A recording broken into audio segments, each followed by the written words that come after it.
You know, it's funny. I don't think there's ever really a moment that we're not opening and we're laughing at something or someone. Yes, you're right. Because there's always something happening around us. Well, happy Wednesday. It is Wednesday. Very good. Very good. I had to think about that again. Under one today. I did forget the garbage last night.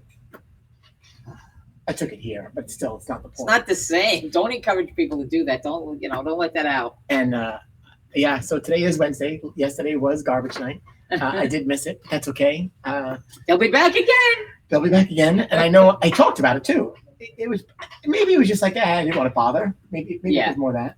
Yeah. But I talked about it and then I forgot. So.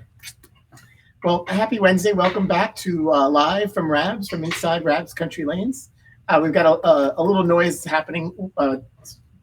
Jimmy and Michael have worked their way closer to us as they're working through their maintenance, which is fine. It's good. We missed all the clanking noise. Yeah.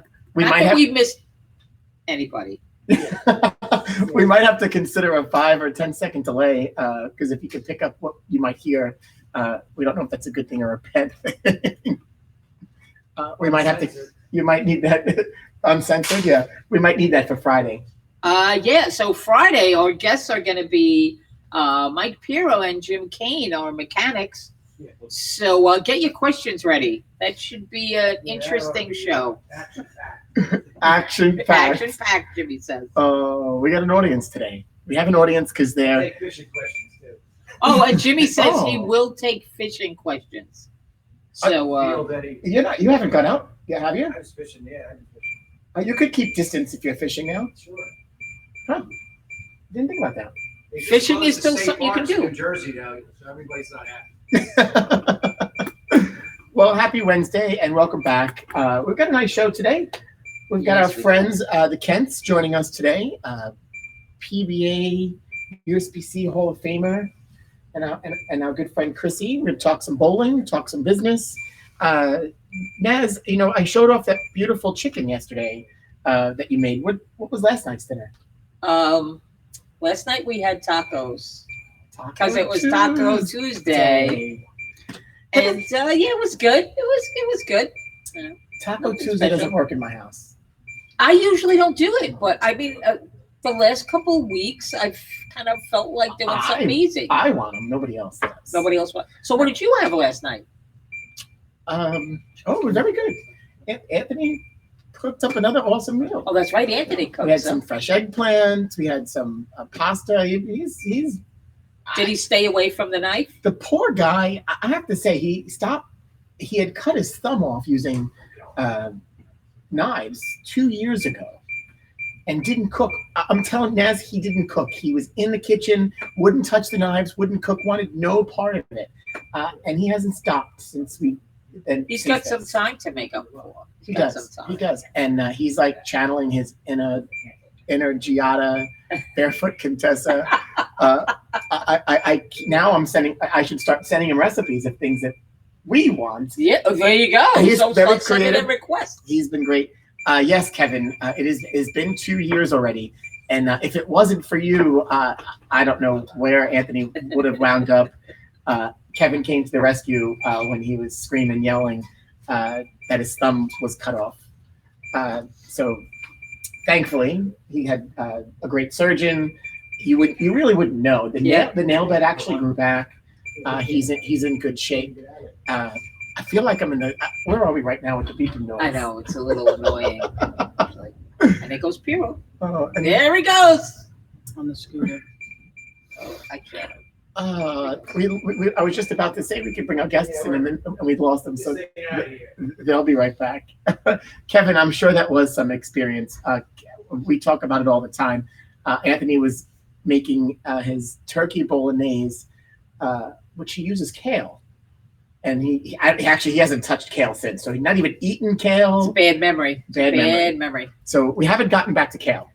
Kale is not happening. But we'll eventually get there. We'll get there. He is very farm to table. I know he's all about healthy eating. So I'm sure it's only a matter of time before some kale ends up on the table somehow.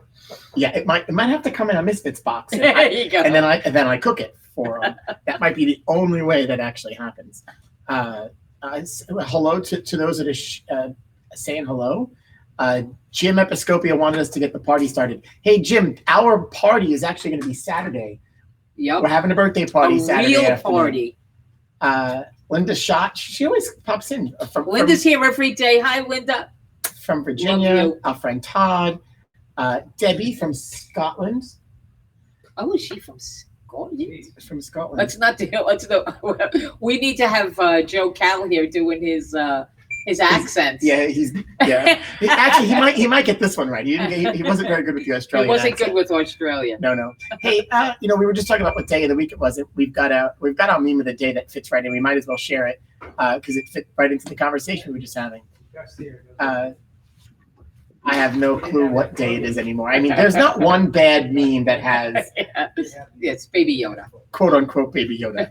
I don't know which one's my favorite. They are.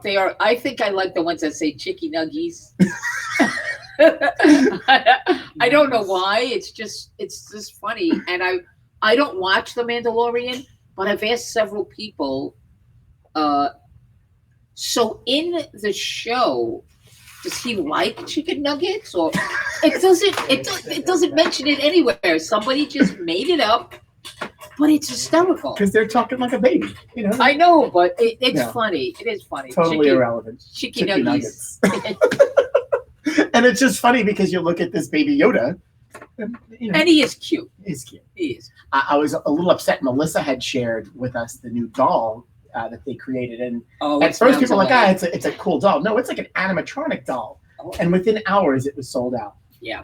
Hours. And God only knows when they'll be in production now, because I'm sure they've got that. I'm sure. I don't know. They've got Lucas Enterprises and Disney have that figured out. I don't know. Build-A-Bear has a Baby Yoda too. Build-A-Bear has a Baby Yoda I would hope that maybe they're taking care of their people that work for them. I hope so. Especially if they're making them in China, whatever's happening. Yeah. Hey, so it's Wednesday, and we have our friends, the Kents, joining us today, and so they are here. They were funny. I had sent a text. Chrissie was checking her hair, and then I noticed Doug do the same thing. It was really quick. Oh, good, Doug. I feel it growing. Doug, I don't know. When was the last time that grew? Let's see. I am 53. Probably 1985. You want to know how old I was? No. See, the only problem with the having a husband and wife duo. It's the best. Come and chat with us, because now we listen. We want everybody to be open and honest and say whatever you want to say, but we don't want you two getting in trouble with each other. I'll be nice. Okay. So one, hello. Two, how are you guys holding up? You guys, I say that because you're never together. Somebody's always Doug's always on the road. You're always and you guys come together, and so it's probably exciting to finally get together.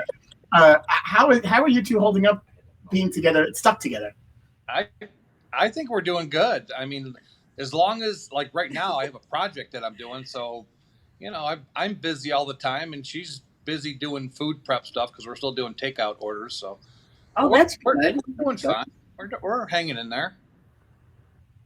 Does Chrissie agree with that? Yeah, I do. We're fine. Yeah, it's just we sleep in a little bit later, and he still comes down here and does whatever he's doing. Natalie and I stay home a little bit longer, and then we all come back down later in the evening. So we're good. We sleep in later because we stay up late watching movies now. Oh, yeah. Never done that before. Yeah, we've been talking about that for 2 weeks. It's just the amount of TV that one can consume. I never thought it was possible. So what's your favorite that you have watched so far? Well, we watched the entire series of All American, and now we're watching episodes of Criminal Minds. Oh, I love Criminal Minds. That's one of our favorites.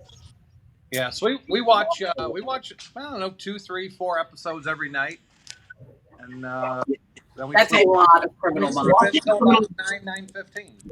Does Criminal Minds freak you out? You gotta get freaked out watching that before bed. Yeah, so yesterday we got an SOS call from Natalie, and she was home alone, and she was like, "Are either of you close, or are you home? I think somebody's in the house." Oh my So, God. yeah, so it was a little scary, and I was actually like a mile away. So I said, "I'm on my way. I'll be right there." So as I'm quietly walking into the house to see if anybody else is in the house, I all of a sudden turned into a Criminal Minds character, right? I was like behind the doors, I was opening the pantry, and I'm like, "Not clear, we're good." It's just like, wait a minute, like, Oh, What happened? we were talking Criminal Minds, and No. I don't know. Do you think that's it? Do do do do do do do do. Oh, that's funny. They're back. said, it just said you went off. So We were talking about Criminal Minds. We thought maybe some. Yeah. yeah, so I had this big metal rod in my hand, and I was going through, like, sweeping through the house, like I'm like, what am I doing? There's nobody in here. What? So you're It was kind of funny how, like, all of a sudden it had this effect on me. Like, I was all of a sudden a cop or an. your inner Emily Prentice came out. There it is. Your inner Emily. And how is Natalie holding? How is Natalie dealing with this? Crazy. The thing was, she's doing a couple of things. Actually, she's doing her own interview right now. She made the All Greater Rochester. She's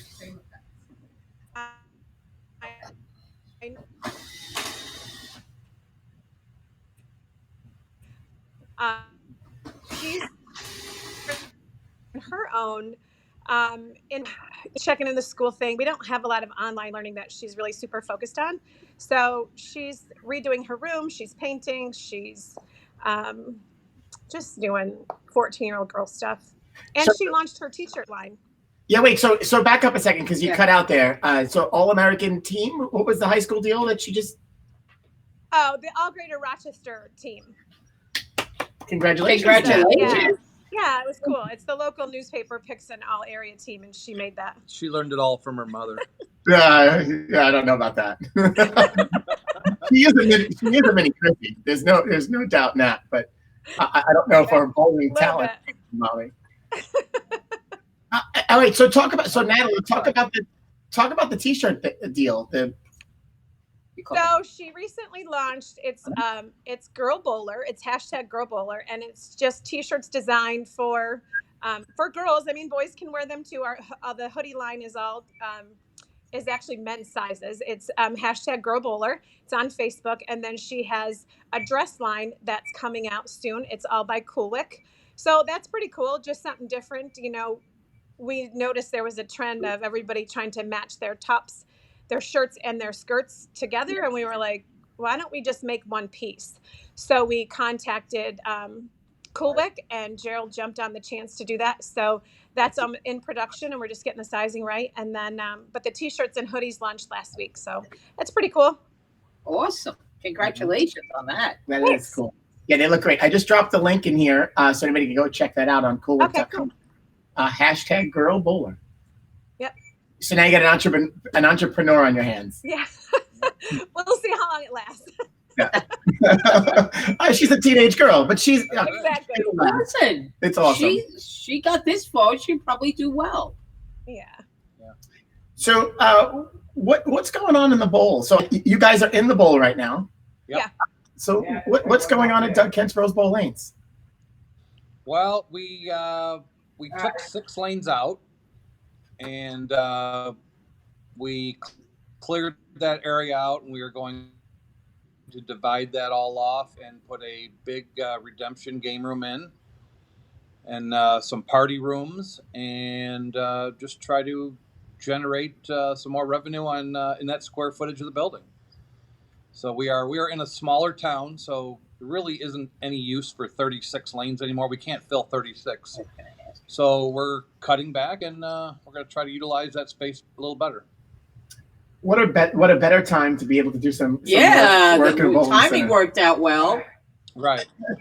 Yeah. The timing was perfect because we can't have people in here. So it enabled us to really just tear everything out and not have distractions and while we're closed. So it actually worked out perfect. Awesome. It's cool. Are you guys open for food service? Yeah, food only for a couple hours a night. Yeah, 5 to 7 at night. Cool. So you got some folks staying busy, which is a good thing.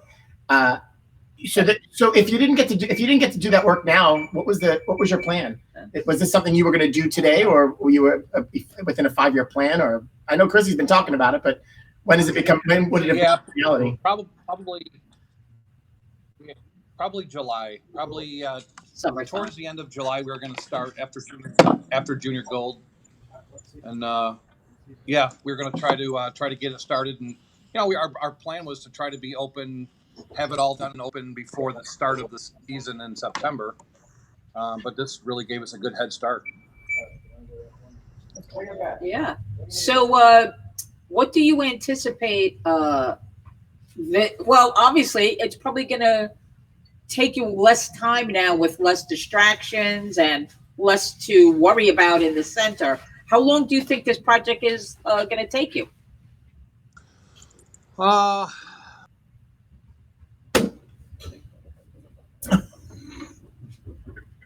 It's like here, it'll take about 5 years. We weren't talking about little lines. Chrissy's in charge. I think that's the problem. I saw her lean in. She was trying to. It looked like the phone was falling there, and maybe I wonder if she hit the exit button by accident. By accident, or maybe that's a. If you're arguing with your husband or you don't agree, you can always cut him off by just hitting exit. Hi, back. I promise I'm not doing it on purpose. Oh, that's funny. So you were saying he said nothing wrong so far. So what was I saying? About How far? Well, I think we're probably a little more than halfway through it. So now we're basically in the construction part now. Now we're doing some electrical and we're getting ready to put up walls and divide it all off where we got it's coming along pretty good. I would say we're probably a little more than halfway through it.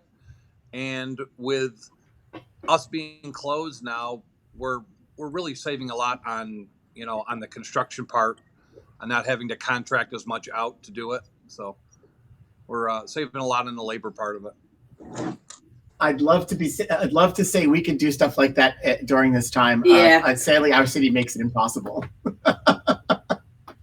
This would be the best time to do some work inside. So, hey, Doug, talk a little bit about. So, you bowled on tour 20 years, transitioned into this new role, which I could argue maybe. I wonder, would you rather be bowling than telling people what to be doing? Talk a little bit about what your role on the tour in the last couple of years has been. Can you hear me? All right, there we go. Last year, Jim Callahan from Storm gave me a call and asked me if I'd be interested in being a tour rep. And I had never envisioned myself doing that, but I kind of took it on as it was a lot more of turned out to be a lot more of a challenge than what I thought it was going to be. And it's just a different generation of bowler out there right now. And you gotta learn their personalities a little bit more before you can actually help them. So I'm trying to learn the players to find out, what their tendencies are, their thought process, and find out what their misses are, how, when they do miss, what are their tendencies of how they miss. So I've learned all that with most of the players now. It's, you're pretty much you're the extra set of eyes for them right now. So, and that's not always an easy thing, but it's definitely a challenge. Right. I guess learning as much at when to speak up as to when to be quiet also.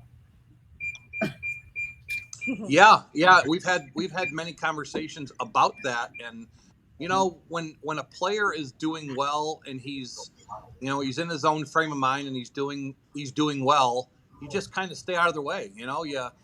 You acknowledge what they're doing, you try to pick up on what they're doing, but you just stay out of their way. If they're doing fine, they're thinking fine. They're making the right moves. Their brain is in the right position, and they're thinking clearly. So stay out of their way. So we just acknowledge what they're doing. You move on to the next player, and you just kind of help the person that needs help.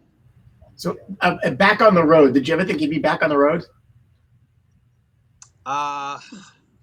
No, I didn't. I honestly didn't. And that's probably the one thing that I hesitated the most, because I was gone for 20 years.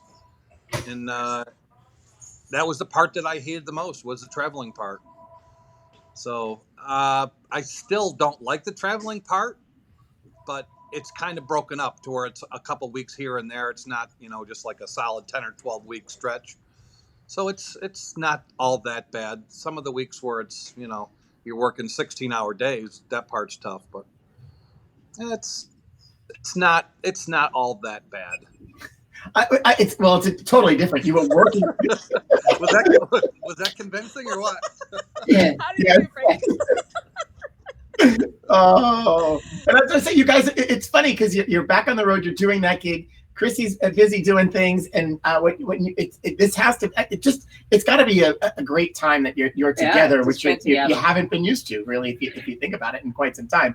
But then if you go back when you were on tour, you're out bowling and you're working, but it's costing you money to work. Where in this case, you're working. Getting paid. You're getting, I would imagine This is a guarantee.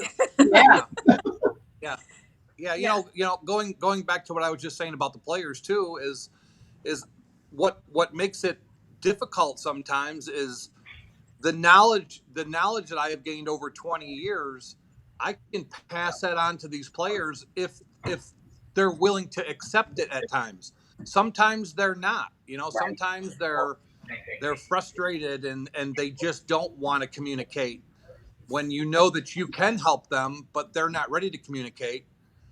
That's the hardest part of the whole process. And, that's all part of me learning them also. Right.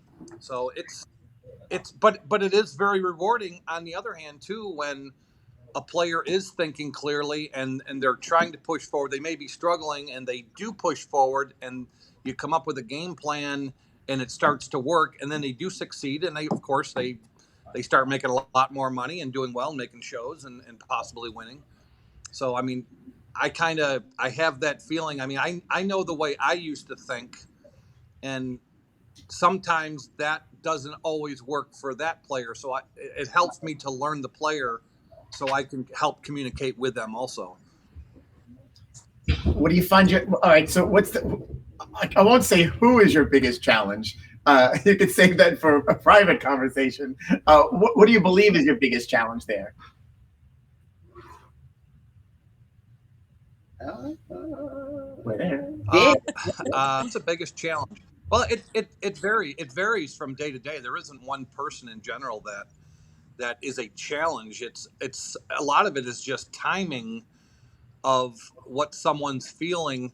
If someone's struggling and they feel a certain thing, trying to overcome what to do next is the hardest part. And it's not always a ball change or a physical change. Sometimes it's just a mental way of thinking, how to think your way through it and try to kind of just rationalize what's going on to make a good decision on what to do next. I wouldn't say anyone's is more of a challenge more than another. It's just, certain patterns are playing on, and, everybody's different every single day as far as, how they're physically performing. So it varies from day to day. A single best piece of advice you could give a player. Single best piece of advice. Wow.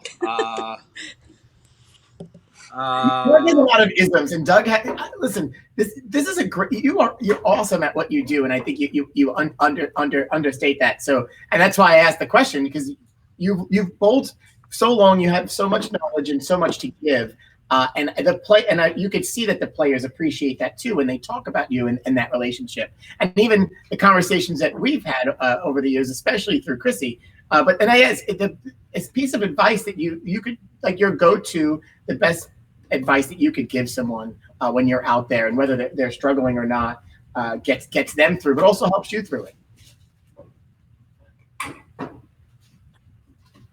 I like their note here. To say, just try to not use as much emotion. Try to bowl with less emotion so you can make clearer thought changes. You know, I mean, just so you can think your way through the situation better.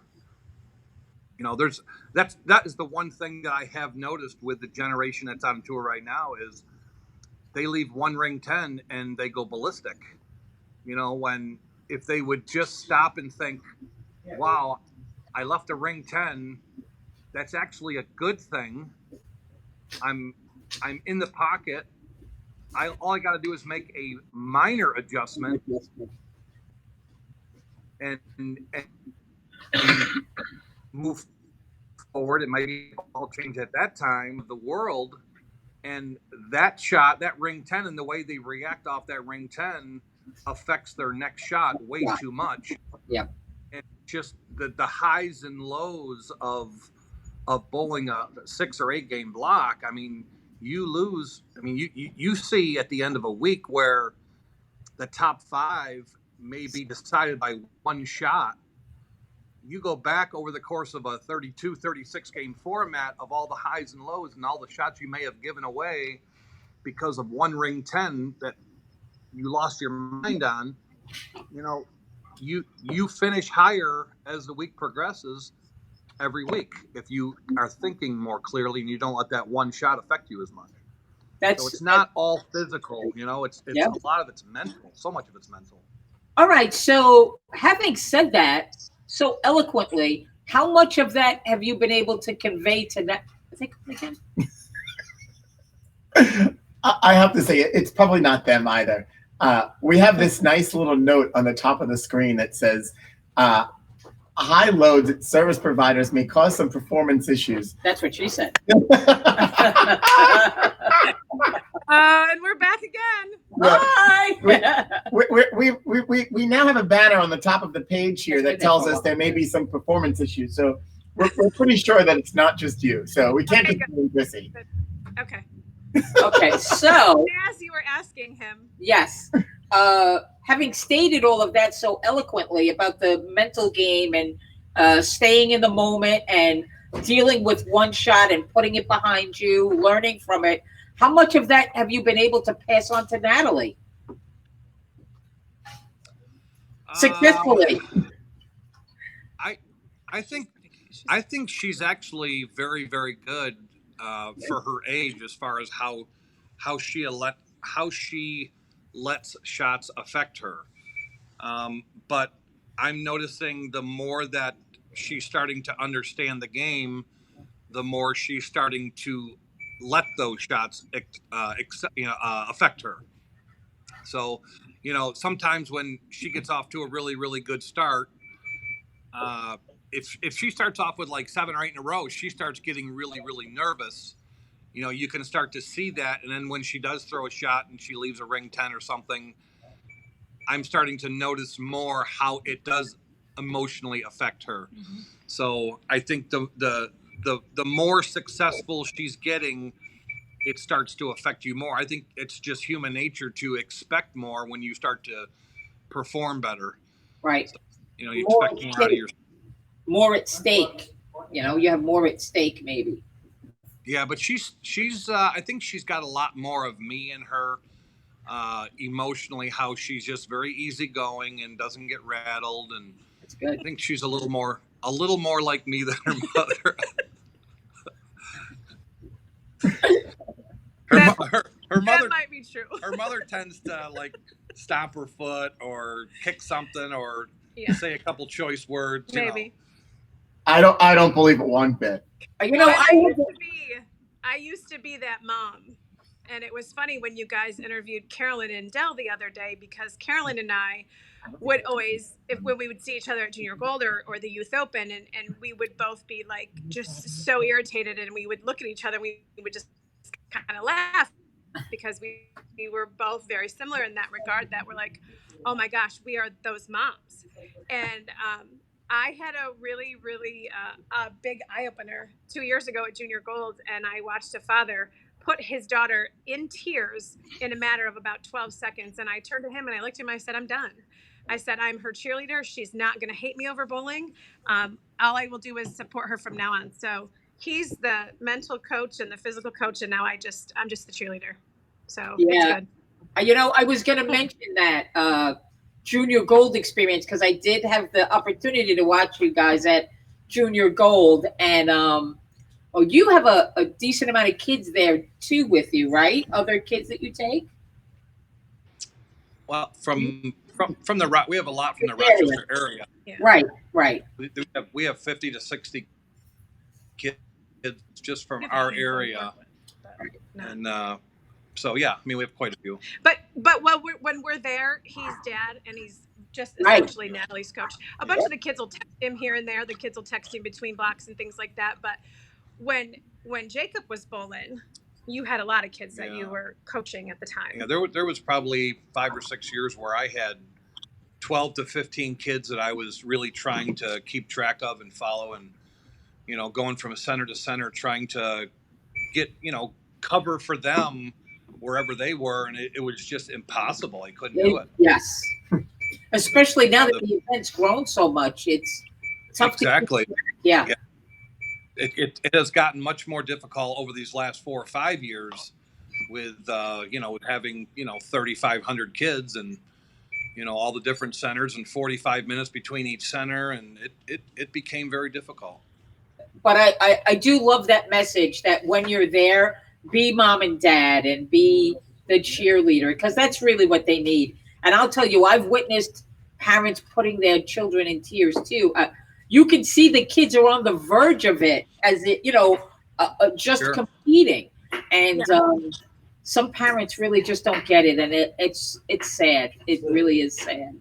Yeah, it is. Well, and with Natalie too. I mean, she doesn't want to let us down. She doesn't want to let him down. Oh, yeah, and, exactly. A lot of kids. So there's a cloud over her anyway, as there was Jacob. And so we just say, listen, guys, you're the ones that physically have to, and you're the ones that it's just not going to happen. If you want to be good at bowling, you have to practice. We can't make you guys be good. And they both got that, thankfully. Natalie just decided within the last 2 years that bowling was actually what she wanted to do, because she was playing basketball and softball and volleyball. So she finally just decided that, okay, I want to be a bowler.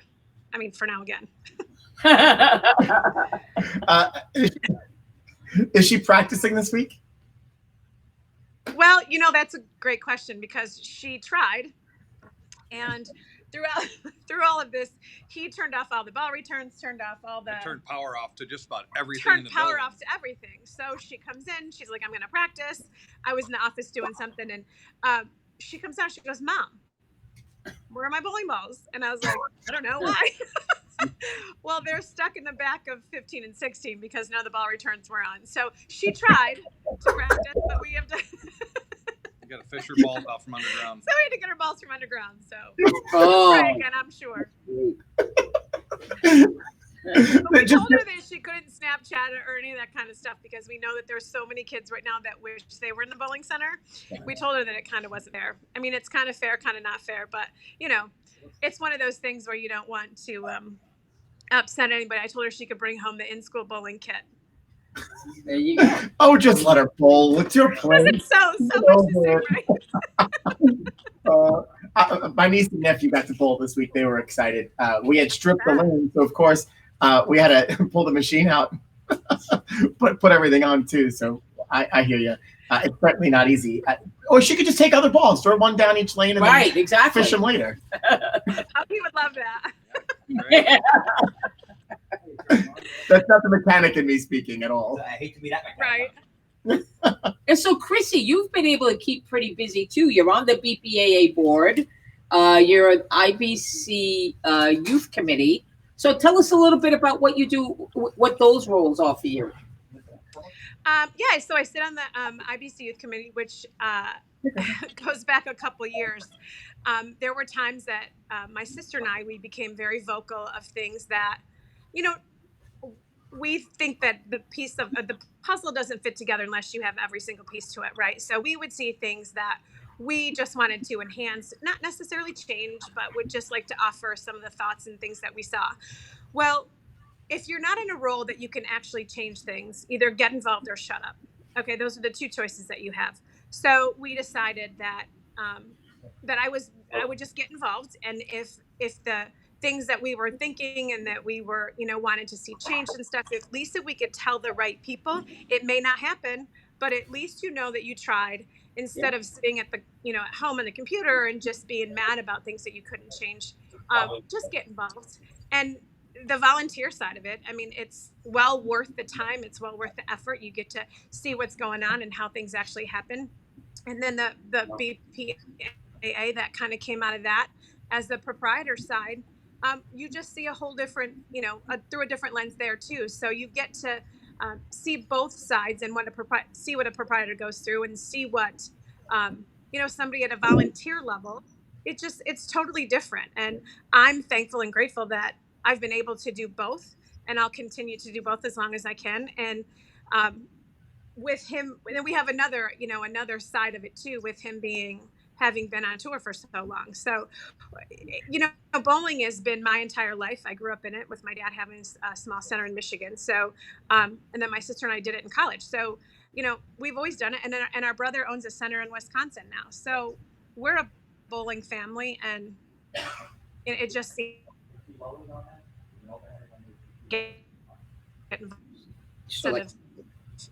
yeah, I know. complaining about it. We got a lot of skin in the game, so of course you want to be involved. And the other part of that too, Naz, once somebody does express interest and does get involved, they get roped in. We don't really let them go because they've said yes. And you know, yeah, but it's really awesome. All the friends, all the camaraderie, all the relationships that we've made. I mean, he came home one day. This was a couple days after Natalie had been born, and asked me if I knew a gentleman who was Hammer at the time, and I was like, yeah, we bowled against them in college and this and that. And so the 8 years that my sister and I were at Wichita State, when he was on tour, and all the players that came from those 8 years that are on tour, that, you know, we knew from college, that he then became friends with as tour. I mean, it's just insane how big and small the industry is, and the friendships and relationships, especially through this whole thing, Frankie, has been amazing, because we're talking to, you know, proprietors all over the country, and what are you doing, and what are you doing about your insurance? And it's literally from like, what did you do with your pest control, to what did you do to your TV, to your internet? It's just so many things, and everybody has a different idea, everybody has a different thought, and then, you know, we look at each other and go, okay, what's best for us, when we put everything on the table. So it's been awesome. I wouldn't change it for anything. So with the IBC Youth Committee, is there anything exciting that you see coming? Any of the changes maybe you would have liked to have seen that may be coming? Well, I mean, there's a few things that are going to change in the next year. You know, obviously the age rule, the 18, we're now in line with other sports. So that's going to take a little bit of time for people to get used to, but it just makes sense. You know, there will be, it gives kids an opportunity to see the change. You're going to feel it. People are going to, and they're going to figure out where their niche is. They're going to figure out where they belong once they get there. You know, freshmen, college, sophomores, they'll figure it out, and it'll be fine. And it'll all work itself out in the end. And there's going to be a place for everybody. So it'll be fine. Naz, you've known long enough. You're towing. You're asking something she might not be able to answer. I was hoping she was going to press and just break and admit something. No, there's no ground. The crazy part. There's always something happening, right? Yeah. There's always something happening in our industry, and your stakeholders have to get involved, and so that's the beauty of being involved in multiple things, and you get to see that in the background and be involved. So that's cool. Hey, transition. I'm going to come back to Chrissie. Transition to Doug and some bowling. So one could argue, and I think you'd say it, your best season on tour, 2006, 2007. Correct me if I'm wrong. Walk us through a little bit of that, and what you 100 you cashed in almost every single event. It's just an awesome time for Doug's career. How did that feel? Well, of course, you wish every season was like that. A lot of times it comes down to, physical things. I was actually in the gym a lot more at the start of that season, and I was really taking a lot better care of myself. And, it just, it became a confidence thing. You start the season off and things are going well, and it just rolls to the next week, and you don't second guess things you're doing, and it just rolls to the next week and to the next week, and you just go into the next week and you just know you're going to bowl well. And it's a mental confidence thing. And and again, you just don't second guess what you're doing. You don't have those negative thoughts in your mind, and before you know it, the end of the season is there, and it's a good season. And I was up for Player of the Year, and it's funny because that season it came down to Norm Duke and I for Player of the Year, and we had the Roll to Riches, which decided the whole thing. It actually didn't decide it, but all the people that were voting, we were neck and neck, and it just came down to that. It almost seemed like that was the perfect tiebreaker, to be Player of the Year. So it was I don't know. It's just one of those years. You're not really thinking about it until the end of the year. You're having a good year. You're just doing well, and you kind of just go with the flow. You're doing well. You're not second guessing anything. And it's funny because that season there, I had called Chrissie I think after the first block of winning the world champion, or was it the Masters or world champion? The Masters. It was the Masters first. And I had called her and I said, I'm ready to be done. I got off to a mediocre to bad start, and I remember calling home and just saying, you know what, I'm really ready to be done with this whole thing. And she, of course, talked some sense into me and just said, kind of get through it. And you've had bad weeks before, whatever. And I'm like, I know, but this hasn't been good and things aren't right. And I ended up bowling good the next block and went on to win the tournament. So it was just kind of, you just don't know when things are going to turn around. And you just don't know. Again, it comes down to mental and having confidence in what you're doing and committing to what you're doing. But that could change. It changes so fast. It can change so fast. So I don't know. It was one of those years that you just, when you first start on tour, you dream about years like that, and you always wonder, am I capable of doing something like that? You watch, of course, the greats, Marshall and Mark Roth and all those guys, and how dominant they were for so many years, and all the Player of the Years, and you're thinking, God, am I in that same class to where I could actually be Player of the Year? And then at the end of the year, you're in the race for it, and it happens. So you just never know. Yeah. Is she still knocking sense into you now, or is it the other way around? She still wants me to go back on tour. Do you want me to answer? I don't know. Go ahead, sure. Go ahead. We love honesty.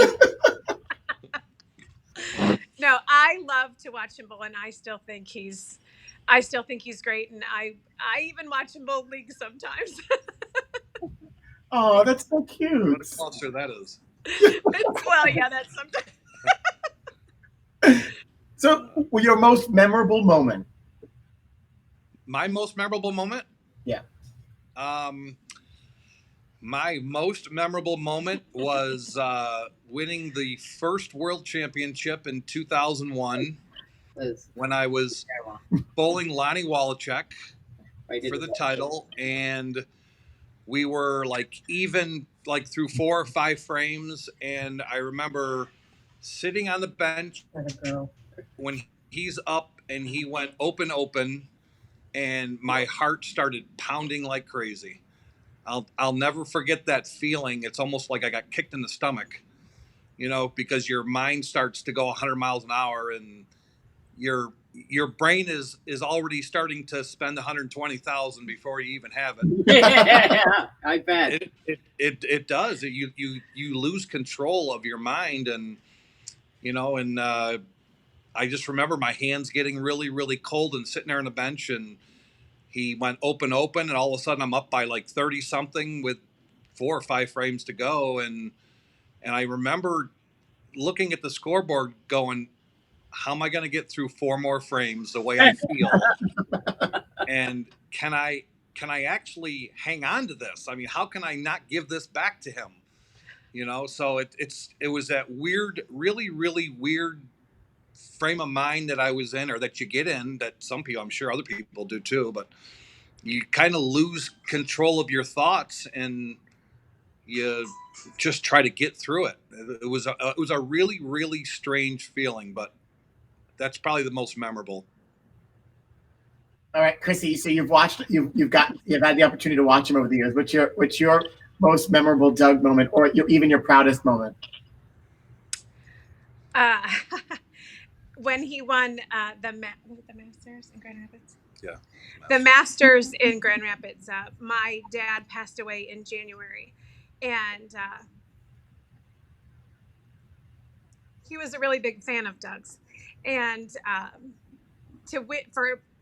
just wish my dad would have been there to see that, because he lived every single moment with Parker and with Doug, every shot that they threw. And so I think for him to win that major a month or 2 after my dad passed away, I think was a pretty cool moment. And my mom and my sister were there, and Natalie was with us. She and I flew in that morning. He made the show, and then we flew over that morning with a couple friends from here. So it was another major, and it was just right after my dad passed away. So I think was probably the coolest for me. That's awesome. See, it all comes full circle, right? It really does. So our co-host Joe was excited he couldn't be here today, but he of course shared a couple questions. He always does. And so one of these questions he's been asking almost everyone. So Doug, who was the guy on tour that always you had a tough time with? You talking about while I was bowling or now? Yes. No. No. While you were bowling. Nice. While I was bowling? Yeah. As far as like an opponent, it was tough to beat. Yeah. It was definitely Walter. Walter, for whatever reason, every time we bowled on TV, not every time, but majority of the time, he had like an 8 or 9 bagger at me every single time we bowled each other on TV. So he was probably my toughest opponent. It drove me absolutely up the wall. Up the wall. So when did you get redemption? Did you? Yeah, I did. I can't remember where exactly, but we got a little bit here and there. And then I bowled him this past summer in Indiana on the senior tour, and he did the same thing to me there too. They bowled like 260 or 70 at me on the show. 2 hands? I was just gonna say 2 hands. Just no, one-handed, but it was just like old times. I felt like it was 15 years ago. Here we go again. So if you didn't get that pick, you would have been okay. Yeah. Hey, Chrissie. So your sister Leslie is here, and you mentioned her a few times, and so hello to Leslie. And you're both involved in bowling, and she's done a great job at building the youth program right over the bridge and getting those kids engaged. A lot of our kids go bowl with their kids, and one of my favorite things that they do is organize that one squad at the Youth Open Championships, and all these kids from all over the country getting together. So kudos to Leslie. However, and in the theme of the families, and Chrissie, you have to answer this. Oh boy. So if the Bones bowled against the Kents, best out of 7, who wins? If the Bones bowled against the Kents, when? Best out of 7. Oh. Who wins? Oh. Well, since she doesn't bowl at all anymore. Right now, yeah. If we were to do it today or tomorrow, they would win. Yeah. Yeah. What a They would. sick. But give me a couple days, and I'll be there. So if you were prepped and ready for it, I got it. So if you're prepped and ready, it would be you. Nah, I don't know. It would be a lot of fun. Actually, I don't think we've ever done that. That'd be cool. Yeah, we've actually never done that, but we may now. Joe gets the credit for that. You could call it the Joe Cal Open. Yeah. I think we should throw a little twist into this. I think Parker should have to bowl right-handed, and I will bowl left-handed. Oh, then we will be that. That's what I think we should do. And Leslie, she just this year the Jersey Queens champion. So you got to watch out. Yes. Yeah. She's on a roll. She's bowling well, very well. Yeah, she's bowling really well. Because she has a really good ball driller. Oh, is that the secret? Just kidding. So there could be some sabotage before this match. Yes. Well, only before our match, only before the Joe Cal. I love it. And I could offer this to the two because I think there's two.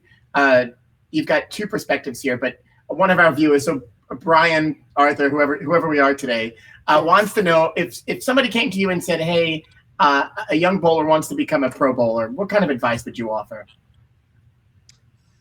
First of all, I would say make sure you have a very good physical coach, someone that can get your fundamentals top notch, and also teach them how to think on their own, not do their thinking for them. Teach them how to think. Absolutely. Very good. Yeah, that goes a long way. That could really be anything, but that's very, very common nowadays. With you see it at Junior Gold that the parents are back there telling them how to do every little thing.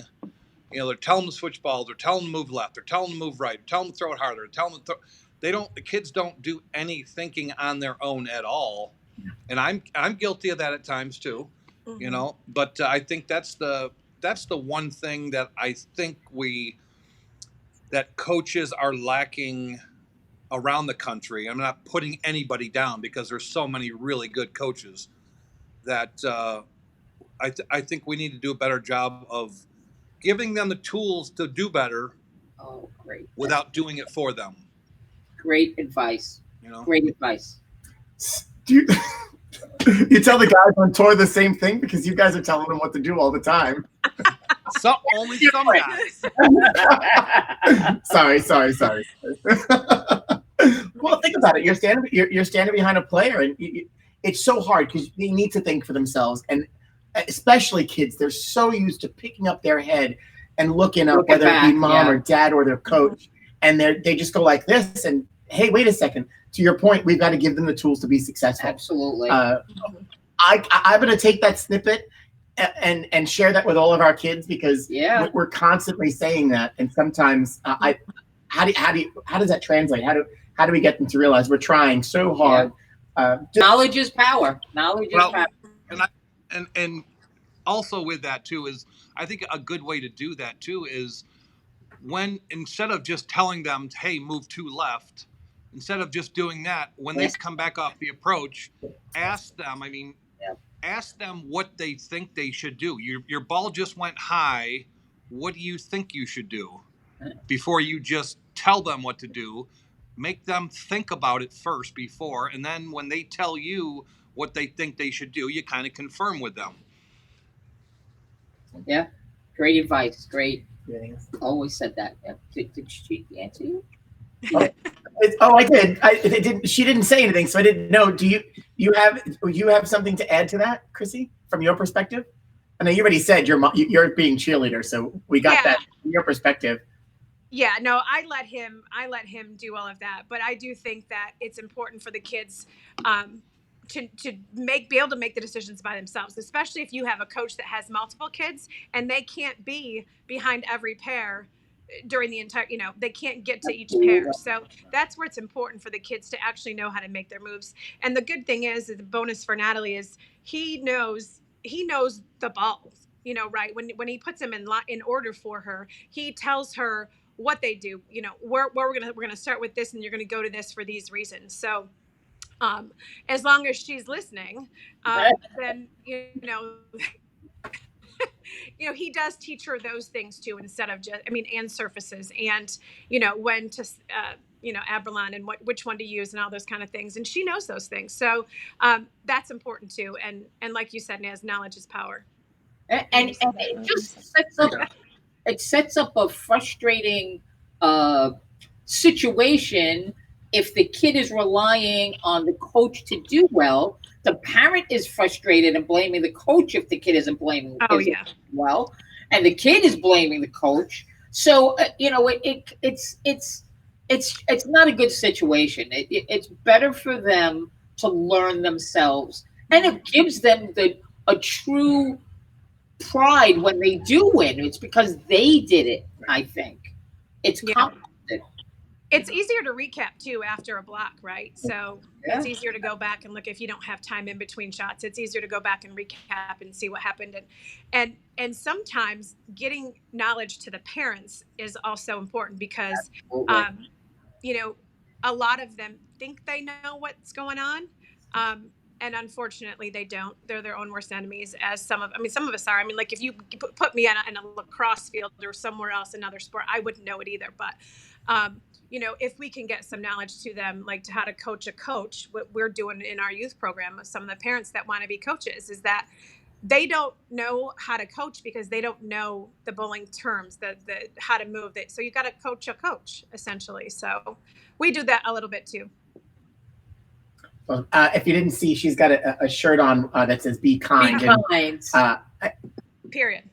Period. Yeah, because that's enough said. That's all you need to say. No more than that. I love it. And you know what? We say it all the time, and it's so true. And so I love it. Hey, thank you guys for popping in and joining us today. Thanks for waiting on us. All good. We really appreciate it. You guys are busy. Go back to doing what you're doing. And good luck. Good luck with your. Have a great day. Oh. Thank you. Thanks. Thank you. Thanks, you guys too. We'll talk to you later. Thank you. Thank you. Take care. Bye. Bye, guys.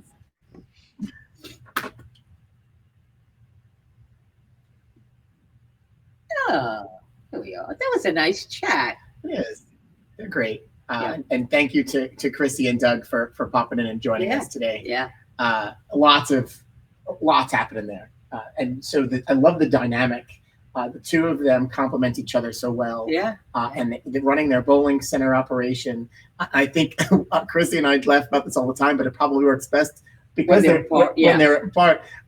She tells Doug does a lot of work in the bowling center. You'll find him up on the roof. You'll find him in the back, and it's great to be able to do that. Yeah. And so this project sounds like a lot of fun too. Yeah. So wishing them and they're saving some money.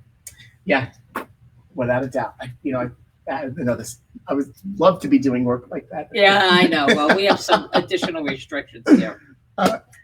Naz, I'm going to put you on the spot. So we were talking about Natalie and the relationship of a coach and their daughter bowling. How were you when your kids were bowling? I didn't ask you, Liz. I didn't ask. No, seriously. It is. I can totally sympathize with parents because I know what it's like to stand behind your kid and want nothing but for them to do well, but knowing that they're probably going to learn more from their mistakes than they do their successes. So, listen, I've been in bowling centers where I've threatened my kids to pack up their stuff and leave because I didn't like the way they were acting. And I'm sure you didn't say stop. Not me. And Liz said it wasn't her, and I'm not going to say which child it was, but she knows who she is. Listen, I've seen them have the most amazing successes, and my heart explode watching them be successful and being there to console them when they were disappointed or they didn't achieve something that they wanted. But what I think that the whole experience was just teaching them that it's a microcosm of life. You know, how you handle disappointment, how you gracefully lose, how you can be happy for somebody else's success. It's all really about life. And, you know, if we can teach our kids, and I'm not saying don't encourage them to excel, but temper it with life lessons, and that, you know, that's what we're trying to do here is get through life, and hopefully they learn and grow and be better people, because that's honestly what we're trying.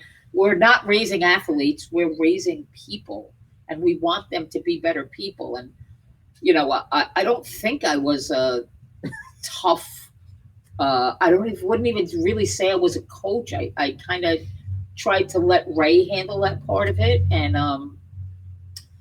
but maybe you can bring my kids on for an interview and ask them what. No. So, to your point, there's a lot learned from that experience, right? And so that's what you could, and that's what we're talking about. You share that and pass it on. Yeah. So, in other words, you might have been yelling a little bit more. No, I was never. I'm fishing. I'm trying. I know you're fishing. I don't think I was ever. I don't think I was ever that parent that had that look of disappointment when a kid turned around, because I know what, you know, I see that in the kids that I coach, and I see how they want that,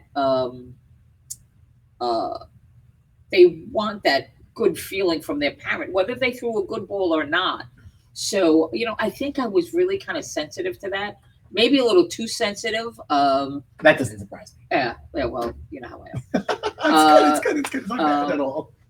But yeah, it's like everything else. And then, you know, you always second guess yourself, because I never really pushed my kids into it. Although I think that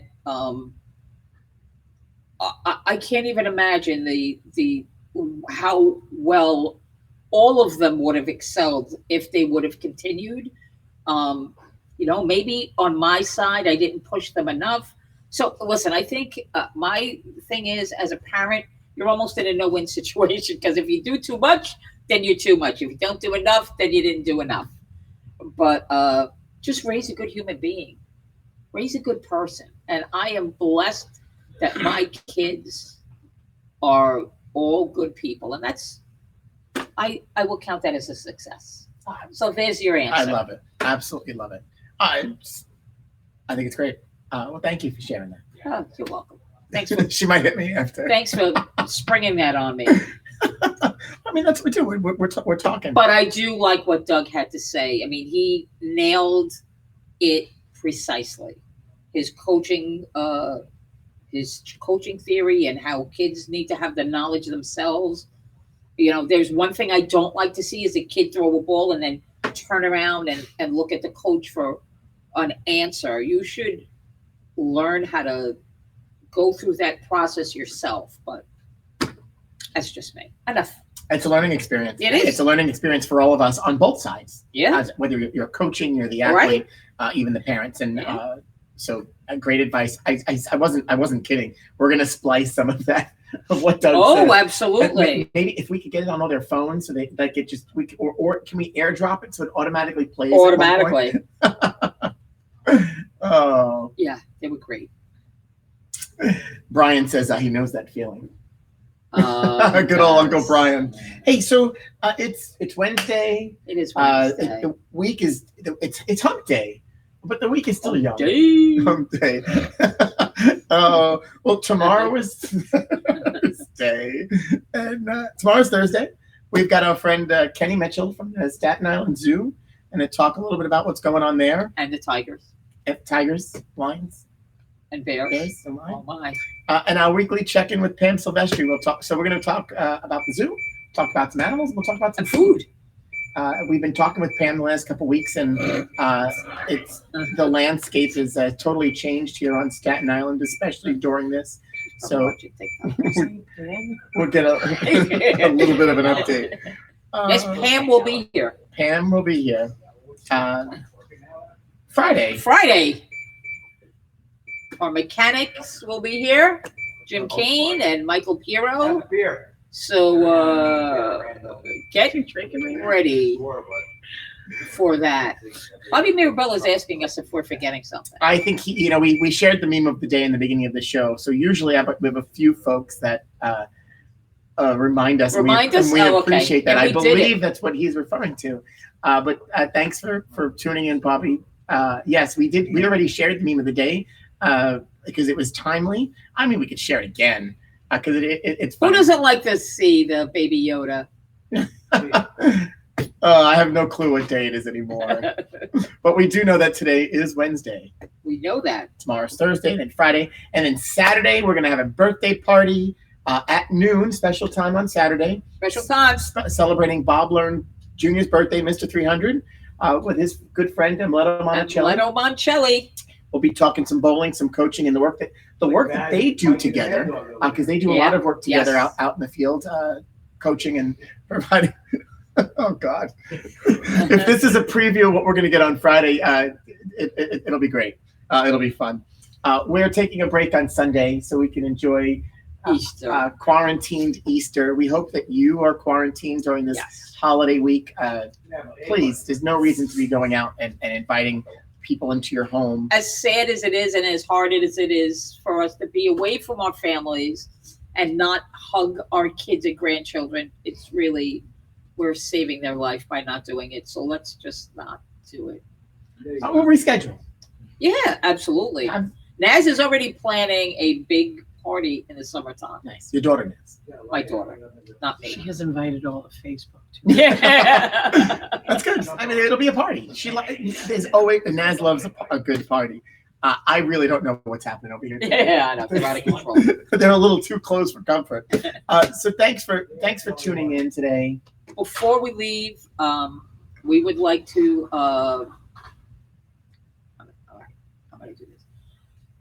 extend our condolences to the Pizzarusso family on the passing of Anthony's Uncle James.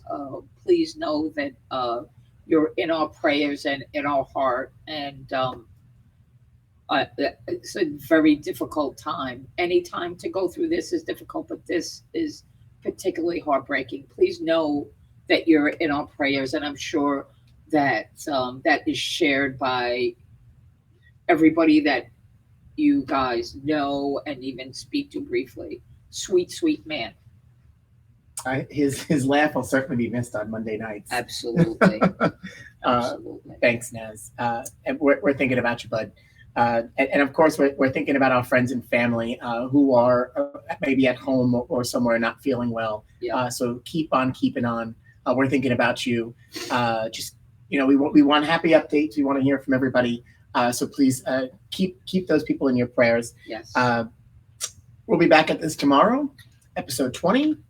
We'll have a great day. Yeah, 20. I know, this is crazy. So like and share our posts. If you're watching on YouTube, be sure to subscribe. Thanks to Chrissie and Doug. They were great. Yeah, they really, really were. It was nice to. I like having the couples on. Yeah, I like your that. studio audience. We should thank. We have a large studio audience today. We have Grandma Greta. We've got the Jimmy and Michael show happening over here. So everybody's keeping distance, which is great.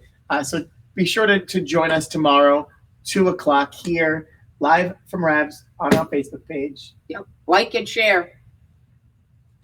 And that was awesome. we'll see you tomorrow. Bye-bye.